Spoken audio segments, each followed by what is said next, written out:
ஒரு 2 நாளாவே லஞ்சுக்கு சாம்பார் சாதம் செய்யலாம்னு நெனச்சுட்டு, அத அப்படியே வந்து விட்டாச்சு. ஸோ, இன்னைக்கு வந்து பண்ணிடலான்னு சொல்லிட்டு சாம்பார் சாதம் கொஞ்சமா பண்ணிட்டு, அது கூட ஒயிட் ரைஸ் வச்சுட்டு தக்காளி தொக்கு தான் வந்து பண்ண போறேன்.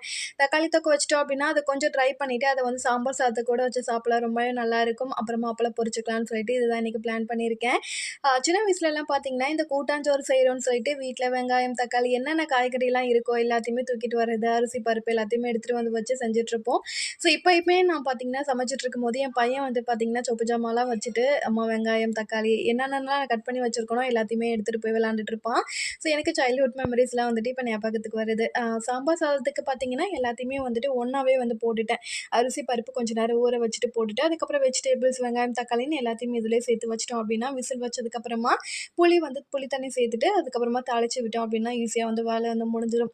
சாதமுமே வடிச்சு விட்டு, தக்காளி வறுவலுமே ரெடி பண்ணியாச்சு. ஐ ஹோப் இந்த வீடியோ உங்களுக்கு புடிச்சிருக்கும் நம்புறேன். புடிச்சிருந்தா கண்டிப்பா லைக் பண்ணிட்டு, சப்ஸ்கிரைப் பண்ணிக்கோங்க. பாய்.